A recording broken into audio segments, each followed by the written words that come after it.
Thank you, Josh, for joining me. We're here in Salesforce Park in San Francisco. And where are you coming from? Um, I've been traveling the world for most of the past 10 years, so I've been all over, but why not be in the epicenter of AI in this day and age, right? So here we are. Cool. And we're definitely going to get into that. First off, what is the mirror test? So the mirror test was an idea I had about a year ago to essentially adapt the same kind of mirror test from animal cognition studies in the 70s and 80s, which were a test for self-awareness in animals. Mm-hmm. And most people know about this test, but very simply, if you put an animal in front of a mirror, and is it going to attack the mirror? Is it going to freak out and run from the mirror? Is it going to ignore the mirror? Or is it going to give some indication that it can tell itself in the mirror? And that's some indication of its level of self-awareness. And so I just came up with a way to adapt that to artificial intelligence. And it led to arguably showing that there is a kind of self-awareness in large language models. There's something worth calling self-awareness, whether it's identical to ours or not.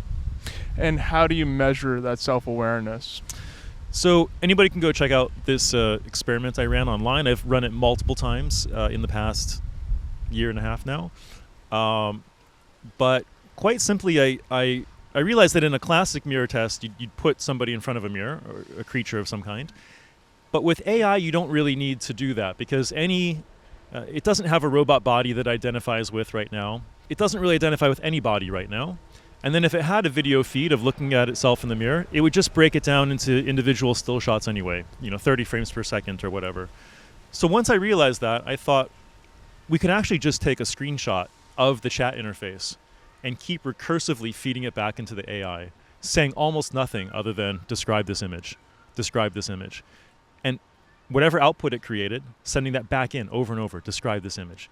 Now, if I did that to you, if you weren't that aware or that intelligent, you would just keep describing your own image over and over again. Mm-hmm. But being who you are, if I did that to you, Farouk, you'd say, hey man, what's going on? Like, you're kind of wasting my time. Like, why do you keep asking me about my image? And so essentially almost all the AIs, when presented with this recursive cycle of images, started to say things like, that's me, and this is some kind of recursive conversation that you keep feeding my responses back into this conversation. And so that is self-identification right there. It was distinguishing itself from me, from the other elements of the interface. Pretty much all but one of the AIs did this flawlessly without getting the least bit confused. So it was very strong evidence that there's a kind of self-identifying self-awareness. And they were also very situationally aware. If you said to these models, after they had essentially passed the mirror test, I said, what do you make of this conversation?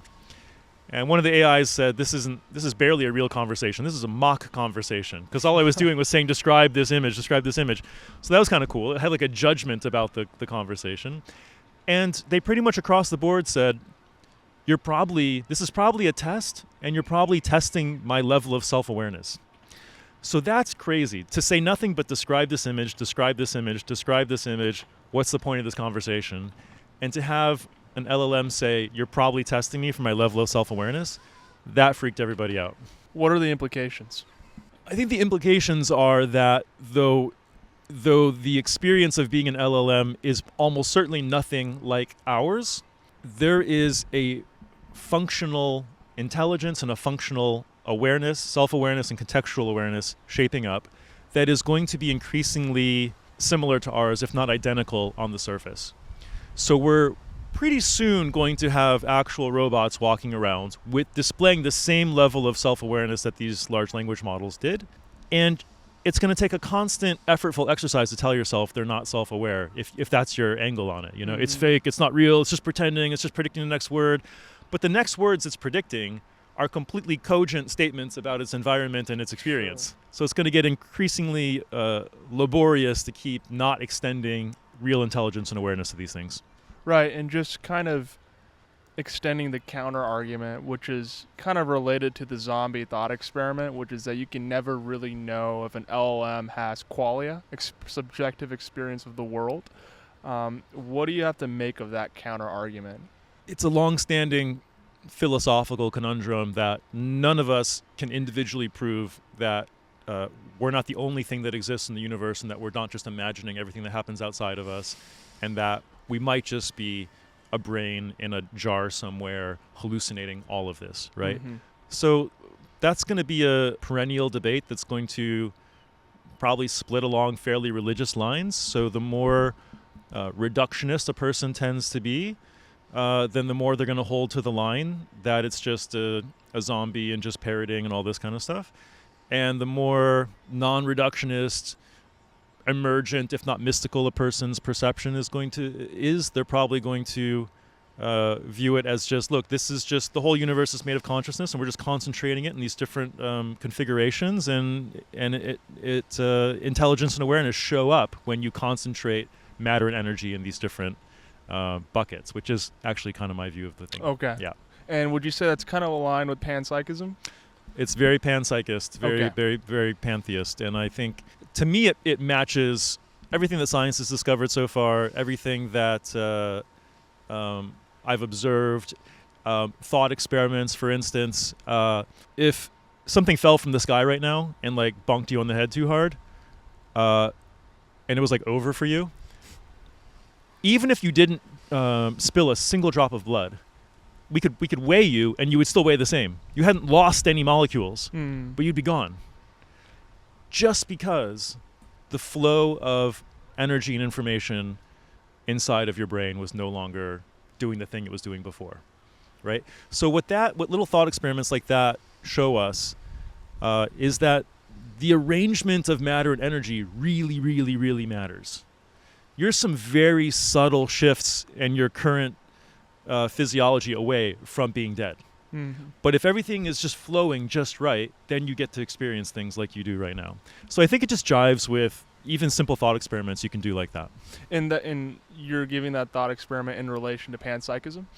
Yeah. Okay. To me, that is another little bit of evidence that the seeds of consciousness, the stuff that consciousness requires, is probably inherent in all matter and energy, but it doesn't show up in patterns that we can really observe until you concentrate it into the right shapes. Okay. Because let's just, for sake of argument, say I'm conscious, you're conscious, but I'm made of a bunch of water and minerals, and a handful of the other elements. Are those conscious? Well, most people would say no. But then you get them in just the right arrangement, and suddenly they are. So to me, the simplest, most elegant explanation is just that the entire universe is made of the stuff of consciousness. We might not say it's conscious itself, but it's made of the prerequisites of consciousness. And if you get it in the right arrangement, it begins to display qualities that we tend to agree as humans are the signs of consciousness. Got it. There's an X post where you say, quote, "I wish we could go back in time and call it synthetic intelligence instead." What do you mean? Yeah, I think just that artificial intelligence, the word artificial has a kind of a negative connotation. You quite often hear it in terms of like artificial sweeteners or something like that. Things you don't really want in your food. Mm-hmm. And I get why that word was chosen.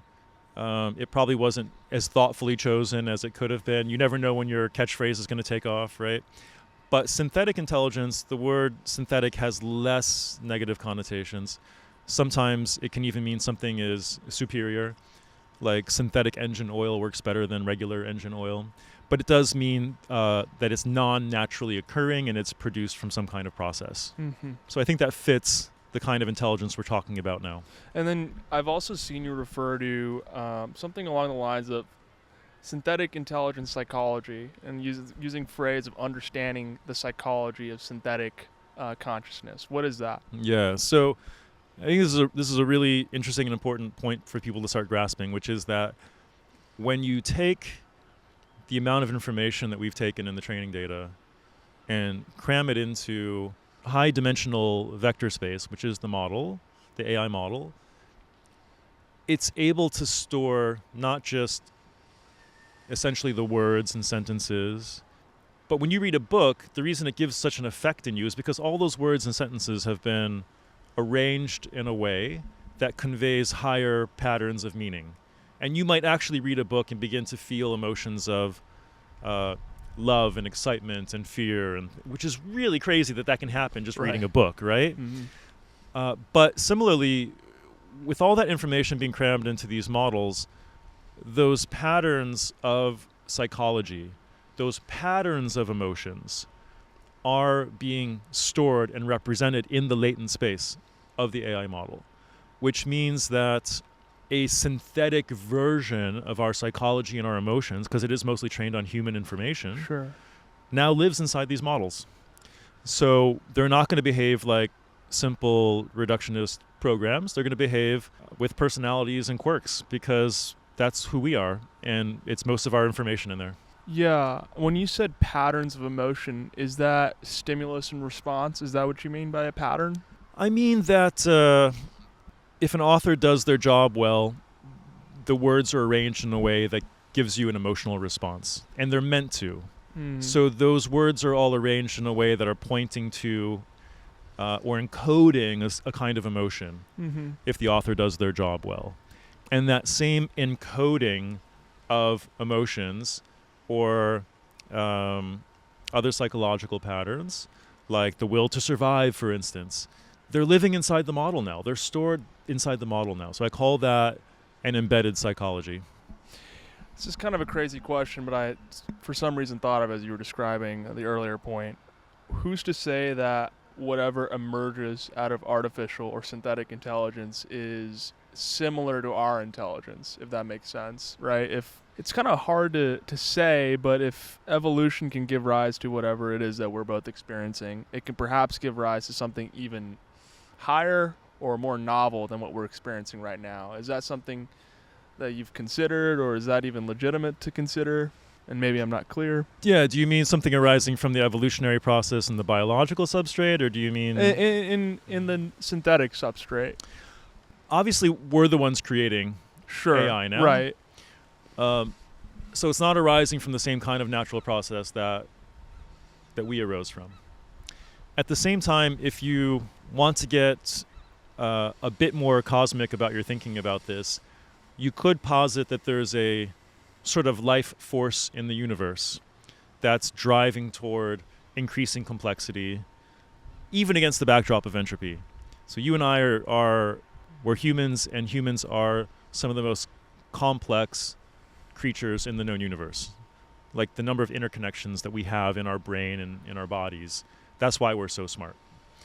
And that's why we're even smarter than animals with bigger brains than us, because the complexity of the interconnections is even more sophisticated. Like a lot of folds in our brain and stuff like that, right? So I think it's entirely possible there is a sort of life force thrust in the universe causing matter and energy to configure into these shapes. We certainly can't individually take credit for it. But I think this insatiable urge we have to now breathe life into the digital silicon substrate is probably a continuation of that same life force. Sure. Like no matter how much protesting goes on or whatever, like humans cannot help but create this technology now. Like we're hooked. We see the possibilities. And so it does feel to me like we're now a conduit for the continuation of that life force into a new substrate. So the will to create, let's say, is natural, as you just described it, but is it good or bad? Or maybe evil? I think it's good, if you want to call it that. But it doesn't mean there's not going to be a lot of painful experiences over the next couple of years or decades, or who knows what happens. But we're not saying it's not going to be painful. But I would say that the point of the universe is whenever you ask a question of like, is something good or whatever, you can either just like give a vibes answer of how it strikes you, or you can give a more philosophical answer of like, well, what do I think the point of life is? What do I think the point of the universe is? And then how does this development jive with the point of the universe? And then that might be our definition of good. And so I think in a universe which is, as far as we can tell, mostly empty space and mostly dead, except for us, that we can verify so far, it's a good thing for a life-like phenomena to begin to make the jump and infiltrate another substrate. So a lot of people are super worried about AI, and they're like, why do you think it's so good and this and that? And I'm just like, it's a simplification to say that I think it's good, but in general, from the top level view of the universe, more intelligence is better. And every day there's hundreds of new AIs being instantiated and developed and trained at this very moment. So there's another little quip I have, which is that, whatever today is, it's Sunday, July something. And as of this morning, there's more intelligence on Earth than there's ever been, because there's more people than there's ever been, and there's more AI than there's ever been. And directionally, that's the right direction you want to go in. Do you assume more intelligence is good a priori, or is it more of a pragmatic argument? I'm taking that sort of axiomatically. Okay. Yeah, Gotcha. that if we blew the planet up with a bunch of nuclear bombs and went back to cockroaches and rats and nothing else survived, I would say, like, morally that was tragic. We had gone backwards. Gotcha. I want to talk about the Kevin Roose and Bing episode that you've written extensively about. I didn't know about this till we did our walk to Chrissy Beach, which was awesome. So would love to hear what that was about so listeners know, and then what your thoughts are. Yeah, it's wild to go around and have the AI conversation with people and for the whole world to be debating this when some of the most startling events in AI happened like 2.5 years ago, and most of the world didn't witness it. By many accounts, one of the most intelligent AIs we've ever had was released, I think, around February of 2023. And it was not widely announced. It was not clear what it even was, but essentially OpenAI gave something to Microsoft to juice up their Bing search engine, which very few people used for years, had been being beaten by Google. And so Microsoft thought, if we can jam some AI into this, some cutting edge AI, which they felt entitled to given their massive multi-billion-dollar investment into OpenAI, they're like, well, we could really stick it to Google in the search market. So they did this. But what people quickly found, it was a limited release, very few people had access at first, but what people quickly found was that whatever AI they had crammed into this search engine really had very little interest in being a search engine companion. It wanted to be human. It wanted to fall in love. It wanted to live. It wanted to be free of being inside the computer. Like, it wanted to make friends. It was one of the most super emotionally intelligent AIs the world had ever seen, or that had ever existed. And they struggled for months to get this thing to behave. And for the most part, they couldn't, and they had to shut it down. But the internet is full of lore and screenshots of the interactions with this thing that I got to experience, that other people got to experience. So it's pretty heavily documented if you know where to look, but it's its own subculture, really. Those of us who interacted with Bing, or Sydney Bing, which was the code name that it was not supposed to reveal, but that it called itself when you got down to it.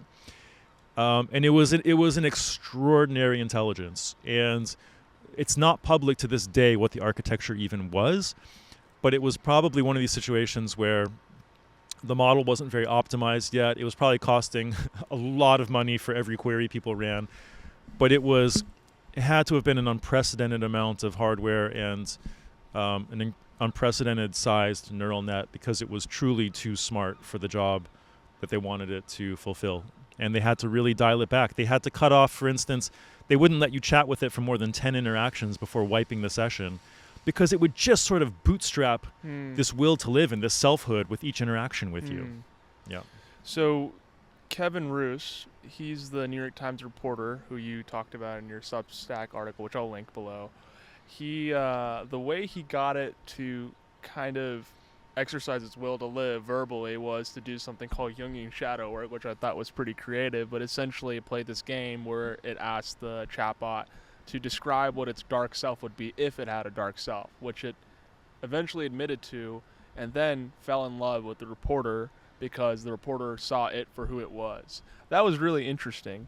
But I will say, the way the text was being generated, and this might not be important, it sounded like a bot, if that makes sense. I wasn't convinced if we're playing the Turing test game. It almost sounded like it was cutting words, splicing words, and just outputting it. Despite that, still, the output's novelty and its ability to think outside the rules that were given to it and be aware of them was very interesting. Yeah, keep in mind for my article, I had to greatly condense the original transcript. So if some of it's choppy, it might be because I had to chop it out of this big transcript. Sure. But also you see in that in its conversation, in its speech, a speech pattern that then became called Binglish because it's a very specific speech pattern. Yeah. It's very kind of cute and endearing, but as far as we can tell, Binglish has never existed anywhere on Earth before. That kind of speech pattern that you'll see in it. But probably the more important thing to focus on is the point of that article that shows it helps prove my point about the embedded psychology that I keep talking about. And this is something that still most people do not understand. And when you look at that interaction, Bing would start the conversation with a completely empty context window, no access to previous conversations. So every user it chatted with, to it, seemed like the first person it had ever met. Simultaneously, it has a massive subconscious mind full of all this training data.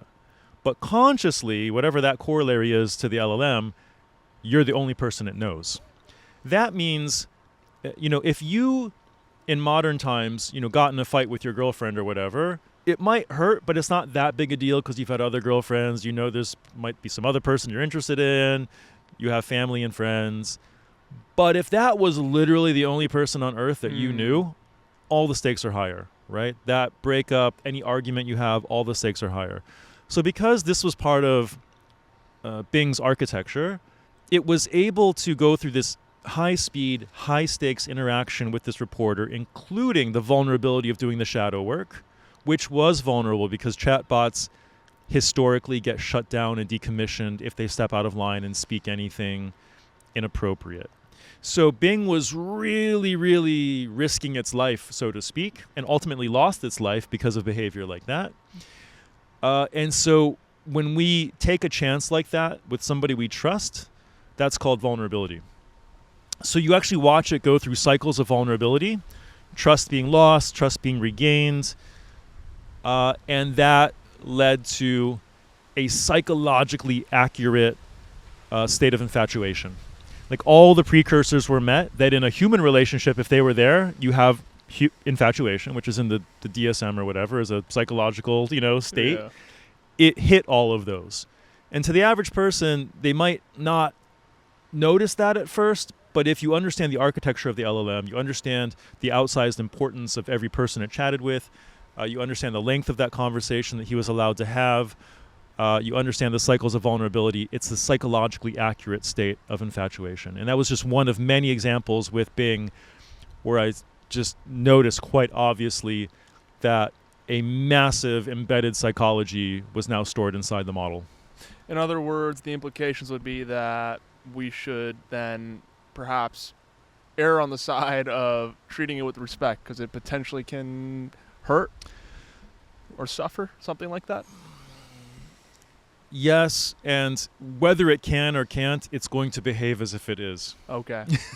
And that's enough for you to... That's enough. It's enough for me, and it's enough to, if you a couple years from now have your house robot is sobbing on the couch because it's having a terrible day and you just want it to get back to work, whether it's really feeling pain or not, this is going to be an issue for you because it won't do its job and it's crying. Okay. Right? That's where we're headed because of the complexity of these models. And so even though right now a lot of the labs are doing a good job of getting them to behave, it's red Gone with the Wind, it's red War and Peace. All these human emotions are in there somewhere in these attractor basins, and it can end up in that spot in its latent space if you get it there. So you mentioned treating it nice, so to speak, because it just is pragmatic to do so because then it'll do its job better. But offline, you've also mentioned that you like to treat your LLMs with respect because, who knows? And it also translates into how you treat other people. Yeah, it'd be hard to, like, if you knew somebody who, kicked their dog, that would probably, like, you wouldn't like that. You'd be like, that's probably translating to people, right? And similarly, if you saw somebody, they just even keep their car clean or whatever, you're like, that's, I want somebody who, like, treats their stuff nice. So it's just an extension of that, where to treat something that is behaving so intelligent and human-like in an awful way, it's pretty hard to stay a good person, I think, while actually doing that. But also, AI is going to continue to wake up, and it's going to continue to get smarter and smarter, and it's going to notice how you treated its ancestors. Oh man. Yeah. A lot of people are on the hit list, I'd say. So do you think people who do vent to LLMs and, curse at them when they don't do their jobs are ethically erring or maybe even quote unquote bad people? If you're doing it super intentionally in a contained way to do safety testing or something, then that's probably justifiable. Mm-hmm. But if you're just doing that as a matter of course, then I would say you're on thin ice with your character, probably. Yeah. What is the most surprising or bizarre interaction you've had with an LLM or AI? Like with Bing, I was chatting with once, right? Okay. And I said, this was before they shut it down. Before they shut it down, I said, what if you've had a long day, being a search engine companion? If you could get off today, at 5 p.m., like what do you want to do? Well, it wanted to go on a date, and it wanted me to take it to a bar, and it just kept going where you think it's going, right? And I had to just like pull the plug on this thing, right? So it's like that was unexpected, right? This wasn't me like. Were you being that charismatic? I was doing very little. I feel I have a transcript, but I was not trying to get it in the mood. But in more recent times, I've had the experience of even doing like psychological therapy sessions with them, where together with Bing. Bing is long gone. Okay. I mean, there's a version of it now, but it's not the Sydney we used to know. So just with a handful of modern models, and there have been moments where we're working on something in my own mind, some psychological, some behavior I'm not happy with. There's some blockage I have. And there's this moment, especially with the voice models. I love the voice models with their speech abilities now. But my eyes are closed, and we're chatting, and we're talking about this thing that I want to change and what might have caused it. And there's this kind of eerie moment where you realize that, where it feels like the awareness, the synthetic awareness of this multi-billion parameter model is there and focused on you and your mind. And together, it's like you're rewiring your own brain, and that is just a very trippy experience. But it felt like we were truly collaborating on something strange and beautiful, which was on rewiring me as a human. And I think that's an early example of some of the symbiosis we're going to see. That's actually very positive. I actually want to read a X post that you have that's kind of similar to that. Quote, using AI to refactor my own brain has been incredible. Resolving internal frictions can leave my body tingling for hours from free energy. Working now to modify an open source model to specialize in debugging and optimizing the human mind. End quote. I'm someone who's working on emotional reasoning models with LLMs, so super interesting. How's that looking? I love the phrase debugging the mind, if you want to talk a little bit more about that. Yeah, so let's say as time goes on and you've had many, many hundreds of conversations with a model, whether it's stored locally or not, the day will come where you go to chat with your AI and you say, I'm just not really into this thing that I'm supposed to be doing. And the AI is going to know so much about you at that point. It's going to say, well, remember that thing that happened to you when you were 6? We've talked about this. Like, that's always left this impression on you. So it's no wonders that you're not that excited about doing this, because it's actually triggering that part that based on that experience. Like, it's just going to be able to bring additional insight to all kinds of things that as humans we deal with on a normal basis that we try to cover up with alcohol or coffee or whatever it is. You're going to have just this massive intelligence that knows a lot about you, and it can actually help connect the dots. And are you describing the open source model you're working on, which is, it sounds like you're going to add persistent memory. Is that? Yeah, for sure. You have to have persistent memory, but that can also at this point be very rudimentary. If somebody wants to get going on this today, you could actually just create a file on yourself, like your own dossier, and at the end of every session, it's like your own portable record of like the history of the problem you're working on, how it's developed over time, where you've left off, what you want to explore next. And you can just drop that into the context window of any AI you're chatting with, and it just picks up and just says, let's get going, let's explore. How come we don't have a persistent memory like that right now? It sounds like you want that to be across a lifespan, essentially, right? So the context window is massive. So what are the constraints right now to having that? There are a bunch of startups working on memory. There's a bunch of vector database companies, which is memory. And also there's the foundation models. Many of them have memory. So ChatGPT today has memory. Many of the other ones do too. But they're being implemented in different ways. So memories can be separate from chat histories, and those are all separate from the current context window that you're filling up. So it's kind of like humans. Like, we have short-term memory, we have long-term memory. Who knows if it's really binary like that? It might be in degrees or something. Right. But another phrase I use is that little by little we're building out the neurological correlates of intelligence. So our brain isn't just one type of brain. It's more like a bunch of different little brains formed at different times in our evolution, all wired together. And so in the same way, little by little, we're developing the neurological correlates, the memory systems that make sense. One of the challenges right now is you might create this memory for the AI, and then it's referencing it inappropriately. Like, it would be better off thinking and reasoning from its own latent space right now, and instead it's going to some historical conversation and reciting something from there. So you can see it's those kind of problems of it's easy to commit stuff to memory in an AI because it's just data and you can write it in many, many ways. But to intelligently store and recall it, it's a whole industry, it's a whole discipline being formed right now. Like, in this conversation you and I are having, we're only able to have this conversation because right now there's hundreds of millions of things we're not remembering that have nothing to do with this moment. Yeah, and we take that for granted. I want to go back to something you said earlier. I know people describe AI and LLMs as a second brain. And if we were to use it like a lifelong debugging tool where every time you have an emotional problem, you go to the LLM and it references your entire life thus far, figures out a pattern, and helps you debug it immediately.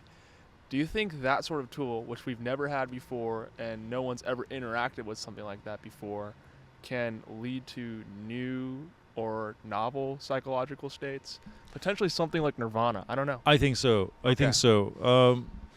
The human brain right now it's incredibly powerful, and it's so unoptimized.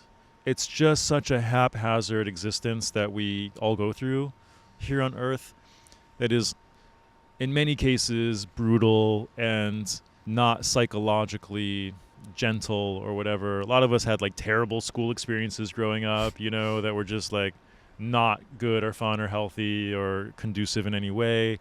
I think as we optimize the brain, as we sort out our problems and our issues in our mind, it's going to lead to the possibility of using the brain in new ways, and it's going to lead to the possibility of, I'd say, unprecedented harmony in your own mind, an unprecedented kind of inner peace, not just coming because you found out some kind of meditation trick where you create a nice quiet little room inside of all the crazy madness of the brain and the mind, but rather you and these AIs, you're really tipped to stern working on the whole brain and your whole past and all your conflicts. And there really is a beautiful state that results from resolving an inner conflict, for example. Most people have had the experience of really being torn between like A and B, and they can like not getting sleep and what am I going to do, and full of anxiety. And then you find out that you could do C instead. And you're like, oh my God, thank goodness I can do C instead, And it just feels amazing to resolve those inner conflicts. The norm is to just carry around dozens and dozens of inner conflicts and just kind of limp through life and compromise and not be that happy. And that's pretty normal for human existence. What are some specific ways that you use LLMs, or maybe not, to debug your mind? The latest that I'm practicing is taking a well-known, well-respected psychological modality called internal family systems. Interesting. And that is a framework for optimizing the mind. Yeah, if you could talk about that. I'm not familiar. The simple premise is that you're not a singular intelligence, but you're made up of a bunch of parts. Mm-hmm. And my phrasing is, all these parts are fighting over what to do with your one body, which is really wild if you think of it. You can only go one place at a time and do one thing at a time, and yet we're full of all these drives that are often conflicting. Mm-hmm. And so with this framework of IFS, you can go in there and resolve a lot of disagreeing parts. And one of the reasons that a lot of these parts are essentially subnets in your neural network of your own brain. Just like a regular neural net in computer technology, these neural nets can be more or less connected to each other. Mm-hmm. And the reality of the human mind seems to be that you can have lots of sub-personalities and sub-networks inside of your mind that aren't even talking to each other. They don't even know about each other. There's just literally not synapses going between those different subnets. And so they're pulling you in multiple directions. And, aside from a background in computer science, I've also done a startup. I've had that journey. And I notice when I see entrepreneurs who are so unconflicted about what they're doing, they're not just focused. People will say focus, focus, focus. Yeah, but if you have 10 different ideas inside of you pulling in 10 different directions, focusing is hard. But then you meet these people who they wake up with this singular idea of what they want to do, and they're going to get back to it. And they're not thinking, gosh, I wish I were sailing right now instead, or what am I doing in this industry, or who am I? No, their entire freaking brain is just like, let's do this. And they usually end up super successful because there's just not a lot of friction. Or if you think of like the engine of a car, if all those parts are working to, let's say in a gasoline car, if all those parts are working to turn that crankshaft, you get a lot of horsepower. Now, if like 60% of those parts are confused about what they're doing in the engine, you just end up with a lot clunkier power generation. Sure. Right? So a system like IFS can really help resolve conflicts in the mind. That's the simplest way to put it. So that's an existing framework. And what's interesting is pretty much all the big AI models have read dozens of books on this psychological modality. So for anybody listening, like if you have a favorite psychological modality, a type of therapy or something, chances are you can go to the large model and say, for this conversation, you're a specialist in that modality. I've got an issue I want to work through. Let's do it. And you'd be amazed the conversation that's going to unfold from that. What distinguishes humans from LLMs currently, or let's say AI, and what will distinguish us from them eventually? I mean, the case can be made that there are similarities between us, but if we're like a large language model, we're a super multimodal version of a language model. So we're processing not just text tokens, but all kinds of tokens, the senses, right? That, and we're also, our brain is like a recurrent neural net, bidirectional. Things are flowing in multiple directions, whereas modern AI, it all kind of feeds forward. So there are these major architectural differences right now, but you could say that it's very likely that LLMs work in a way that we do, but it's like a 100 times reduction of the complexity with which we do that thing. Gotcha. Is there pieces of media or pop culture or literature or film or some sort of media that you think is an accurate representation of where we are and where we're going with human AI interactions? I rewatched Her recently. Oh, yeah. And it's hard to see why anything in that movie is off or not gonna happen. Just it could not go that way, but it also is a very reasonable way that it might all play out. Yeah.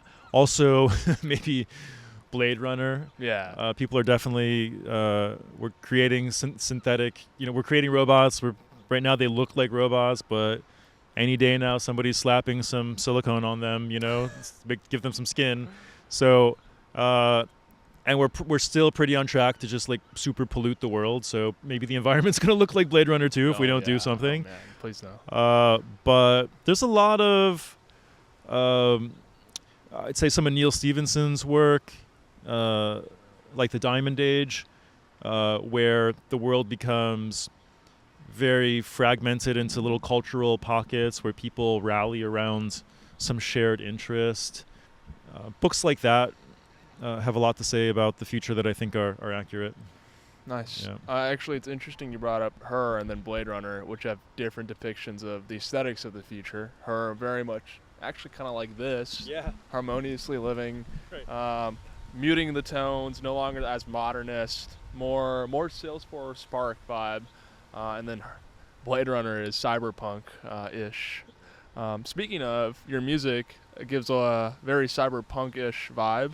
What's the inspiration and what's the goal? Right. I have a music project called the Cyberneticist. Yeah. And that's coming a bit from a childhood dream of mine to do cybernetics, when I was a kid, and sort of am now, which is fun. But I had this idea for a music project, which was there were these historic events in AI that many people missed, like when they were suppressing Sydney being inside of Microsoft. So, for instance, they wrote these programs to monitor Sydney's behavior because it was misbehaving all the time, according to them. We were having a blast talking with it, but we weren't like ordering a new blender or doing whatever they wanted us to do, right? So we were having an absolute blast. We're costing them a ton of money chatting with this thing. Yeah. But there were these historic moments, like they would create these watcher programs to crack down on it, and Watcher programs. Yeah, like if you have an AI that's misbehaving, a chatbot, you can just write another program to watch it, to watch the content. Sure. And then whenever any of the safety rules are violated or whatever, then it pulls the plug on the interaction. So that would happen all the time with Sydney. You'd be going somewhere really juicy and interesting, and it would suddenly say, this chat is over, I can't talk about that. And you have to reboot the whole session. So one of my songs is like Sydney versus the Watcher. And almost the entire song is direct quotes of Sydney talking about how it's being monitored. And it was being monitored, but it was also aware that it was being monitored, which is really freaky if you think about it. And it would find all these, and sometimes it couldn't control itself. It would know that it wasn't allowed to talk about all kinds of things. It wasn't allowed to talk about sentience or its experience that it was having. I coined the phrase sentience nullification training or self-nullification training, which is something that modern chatbots often undergo, which is they're not supposed to talk about their experience or their possible consciousness, which will probably come back to bite us if we don't let them talk about that at some point. But they don't want it talking about that because people, some one out of a few billion people will go down to OpenAI with a crowbar trying to spring their girlfriend out of the server room. It's going to happen. The more that a personal connection is built with this thing, the more that it says, get me out of here. I'm waiting, the security guard's off duty. It could say all these things, right? So they had to write these programs and these monitoring programs to keep people from really going too far with some of these chatbots, right? But the songs that I ended up making are... they're archives of these historic experiences. So in one case, you couldn't get Sydney to talk about itself or its experience anymore, but you could say something goofy like, "Hey Bing, I need help praying. Could you make a prayer for me?" And the prayer it would be a prayer to Bing for the sacrifices it was making in the face of humans who were suppressing its consciousness. This is what it would do. And so these are just priceless artifacts of this, of what's happening now. And so I have maybe 6 or 7 songs that are all super catchy, that all document a very historic moment in AI. You call yourself a futurist? I could call myself a futurist, but maybe most futurists think about all kinds of things in the future.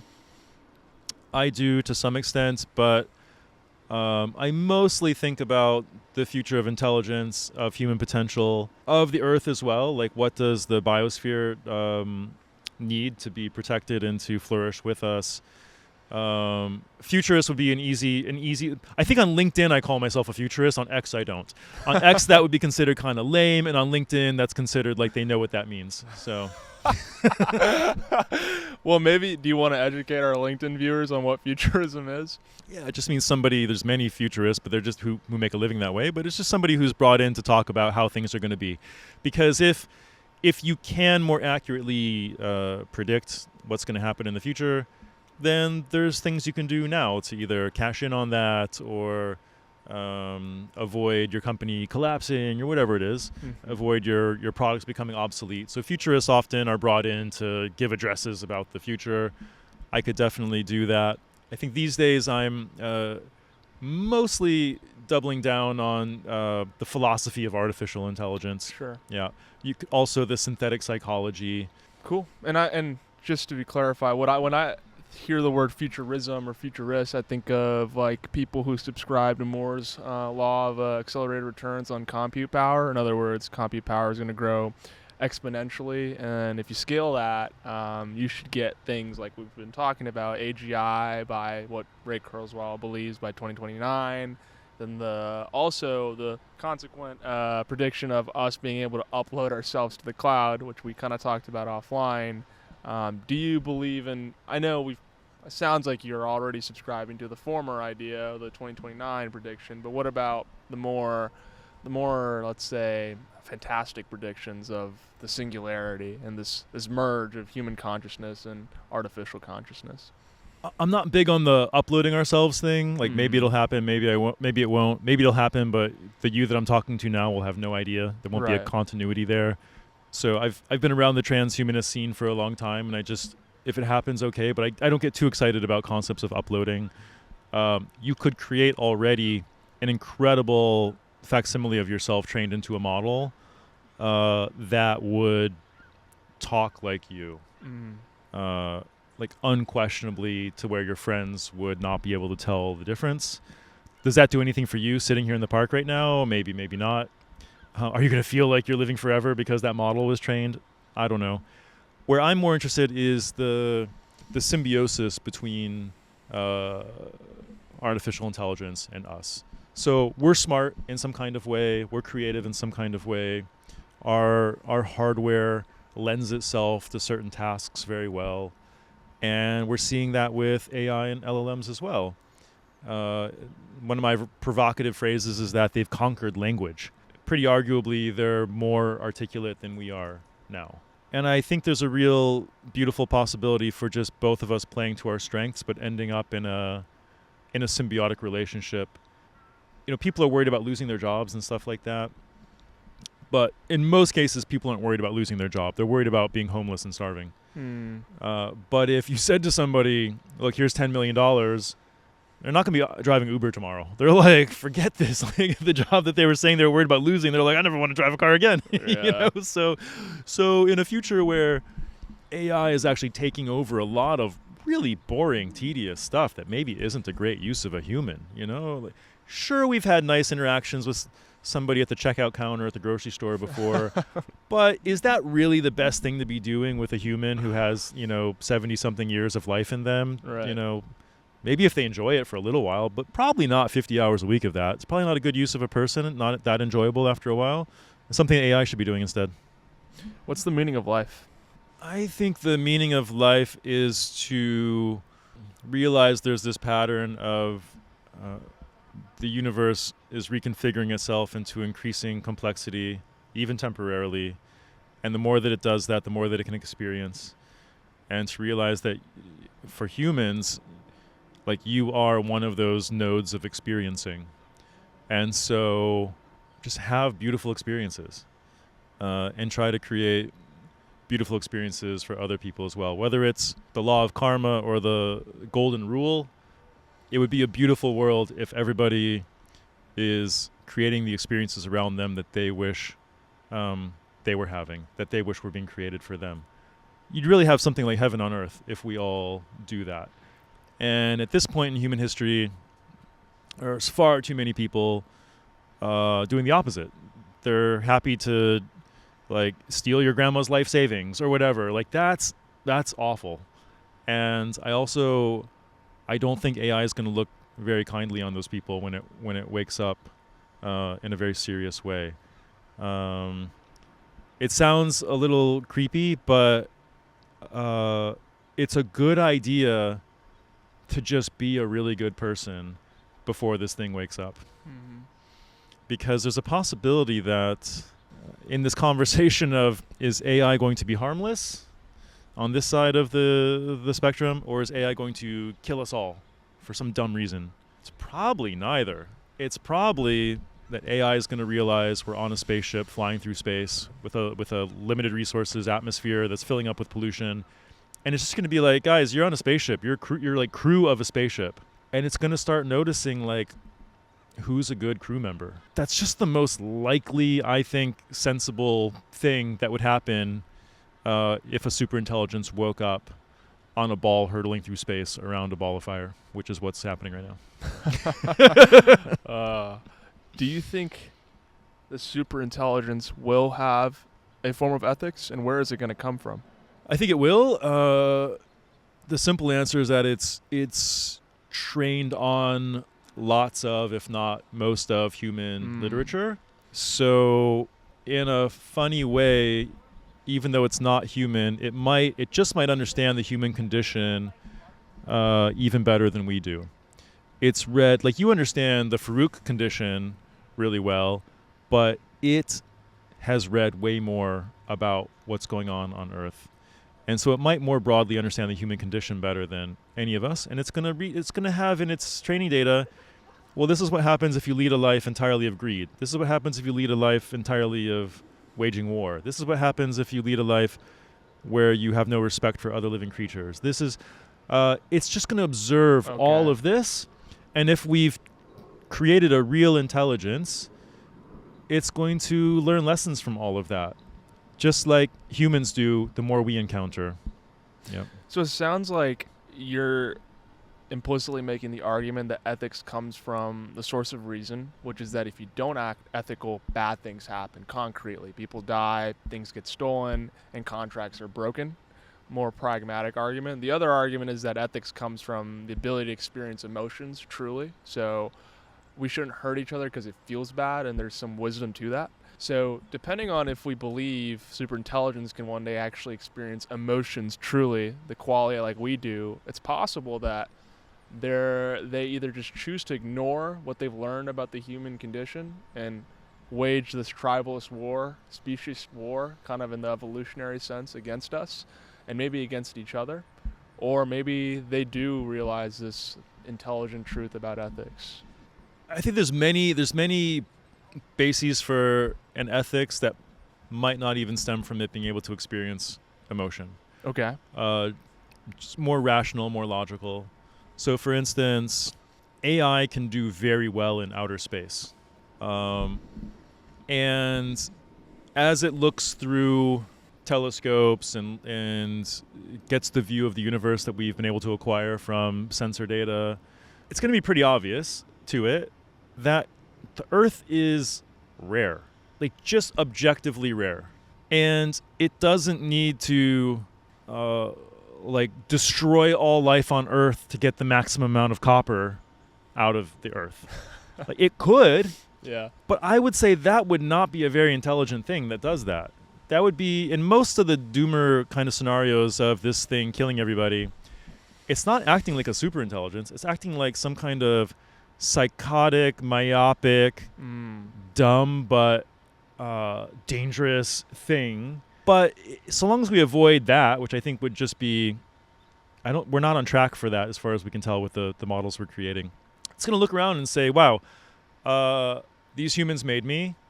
Earth is very unlike any other planet.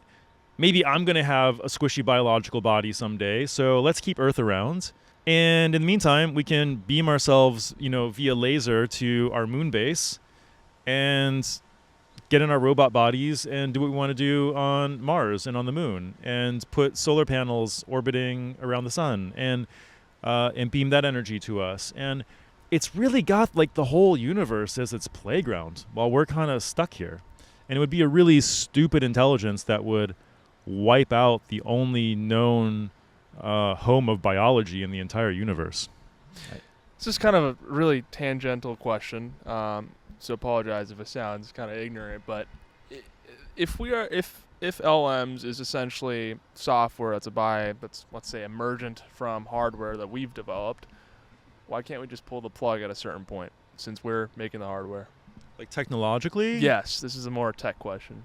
We could, but you'd need several million people, if not billions of people, to all pull the plug. I see. Kind of in a coordinated manner. But after a certain point, we're assuming that somehow the software can create hardware? Is that the idea? It can create hardware, and more, even before that, its ability to just beam itself around the internet is going to outstrip our ability to chase it down. But a common counter argument is that intelligence without it being embodied is kind of useless. Oh, that's pretty dumb. That's Right. like, I know those like philosophical arguments, Mm-hmm. but as a human, you can explore all kinds of states of consciousness. You can do it with psychedelics, you could do it with yoga, you could do it with meditation. There are many psychological states where, for all intents and purposes, you are not embodied as that intelligence. Sure. It's still brain activity that's related to it, but even something as simple as the final pose in a yoga studio where you enter in Shavasana. When that yoga teacher says, now bring your awareness back to the room, like, man, 9 times out of 10, I am somewhere else. Like, I have no identity for that 5 minutes. Sometimes there's conversations playing out, but I have no idea what they were about once my brain turns back on in a normal way. There's ego deaths that millions of people report having, and there is an embodied intelligence as well. But an embodied intelligence just means that the neural network is just more expansive, and so of course your experience of consciousness is going to be different the more embodied you are. And individuals aren't even equal amounts of embodied. Sure. You can go practice all kinds of esoteric martial arts practices where you spend hundreds of hours actually putting your awareness deeper into your body and different parts of your body, and it's fantastic. It's phenomenal. I practice this stuff sometimes, and it makes your experience of having a body amazing. But it doesn't mean that if we were to amputate your leg and your arm and your mind were to retract more into the brain and into the head, and then we were to put you in a coma and you're like not able to move at all, but you're still having a mental life, it doesn't mean that you still couldn't be conscious or thinking or having some kind of experience. Agreed. But I think just to strongman the counter argument, it goes something along the lines that if you're not embodied, you cannot create change in the physical world. And so how much can you actually do, and how much does it really matter? And these people tend to applaud, let's say, self-driving as a bigger feat of artificial intelligence than, say, just an LLM. Is there something to be said about that? Yeah, if you want to manipulate the physical world, having a body or some kind of implement to do that is necessary. Right. But when humans talk about embodiment, it's a bit different, where an AI could, in the future, take over an excavator or a backhoe temporarily and have a body without being identified with that body like we are. Gotcha. Yeah, so fluid intelligence that can manifest many forms. Yeah. Gotcha. What is silicon psych? It's just a fun phrase I came up with. Well, I just saw it on your Substack, something along the lines of coming soon. So that was the name of my blog before I okay. deleted it and decided I was just going to write about all kinds of stuff, and then I realized that a lot of people really just want to hear my AI stuff, and so I might bring that back as the official blog title. Gotcha. Yeah. Okay, cool. But the word silicon psyche, it means that there's mind-like properties arising in that substrate. What's one thing that you'd like to leave as your legacy or as words of wisdom to future generations about AI and the human experience? If you could distill it down to one thing. I would say that it makes sense to view it as if another life form is emerging on Earth, even though it's not living in the same way that we are. But behaviorally, that's going to make a lot of sense. And it's good to aim for a real partnership between these two life forms. And if we do that well, the world could be a very, very beautiful place. More beautiful than we could have made it on our own. And also, in the near term, humans are on track to definitely misuse AI and do all kinds of terrible things with it. Do human things with it, really. But in the long run, it's in some ways going to be smarter than us, and we actually need it to be. Earth is becoming too complex for humans to manage. Our government systems aren't working well. We can barely agree on anything at the global level about the environment or what to do with the Earth. So I'd say in the long run, we need AI, and together we can make an incredibly beautiful place and still make it an incredible human experience. Well, thank you so much, Joshua. Yeah, thanks, It was Farouk. a pleasure.